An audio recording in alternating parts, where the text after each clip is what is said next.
श्री स्वामी समर्थ वर्षाची पहिली चतुर्थी ही 6 जानेवारी रोजी आलेली आहे आणि ही चतुर्थी मंगळवारी आलेली आहे. अंगारक योग तयार झालेला आहे. बघा की मंगळवारी येणाऱ्या चतुर्थीला आपण मंगळी चतुर्थी असे म्हणतो आणि ही एक चतुर्थी धरली तर वर्षभराच्या चतुर्थी धरल्याचं पुण्यफळ आपल्याला मिळतं. तर बघा की आजच्या जमान्यामध्ये प्रत्येक आईवडिलांना असं वाटत असतं की आपला मुलगा असू द्या किंवा मुलगी असू द्या, ती प्रत्येक गोष्टीमध्ये सर्वात हुशार असावी, अभ्यासामध्ये ती अगदी टॉपर असावी, हे प्रत्येकाला वाटत असतं बघा.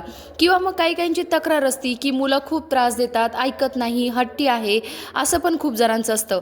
तर आपल्याला काय करायचं आहे, 21 दुर्वांचा आपल्याला हा एक उपाय म्हणजे ही सेवाच आहे, तर ही आपल्याला करायची आहे.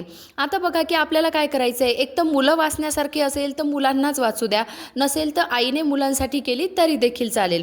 आपल्याला 21 दुर्वा घ्यायच्या आहे. आता दुर्वा मुलांच्या हातात द्यायच्या आहे किंवा आपल्या हातात घ्या, तर त्यांचा जे काही टोकाचा भाग आहे तर तो आपल्याकडे आला पाहिजे. आता हे झाल्यानंतर उजव्या हातात दुर्वा घेतल्यानंतर आपल्याला 11 वेळेस गणपती अथर्व शीर्षम म्हणायचं आहे, एक वेळा गणपती स्तोत्र म्हणायचं आहे किंवा मुलांना म्हणायला सांगा. आता हे शक्य नसेल तर 11 वेळा गणपती स्तोत्र म्हणा आणि एक वेळेस गणपती अथर्व शीर्ष म्हणा. जे तुम्हाला सोपं वाटेल ना तर त्या प्रकारे तुम्ही हे म्हणायचं आहे. आता हे म्हणून झाल्यानंतर त्या दुर्वा गणपती बाप्पाला आपल्याला अर्पण करायचे आहे आणि दुसऱ्या दिवशी सकाळी ह्या दुर्वा उचलून निर्माल्यामध्ये आपल्याला टाकायच्या आहेत. आता बघा की ह्या सेवेमुळे खूप फरक पडतो. मुलांचा तापडपणा कमी होतो, हट्टीपणा कमी होतो, अभ्यासामध्ये पण मुलांची एकाग्रता वाढते. श्री स्वामी समर्थ.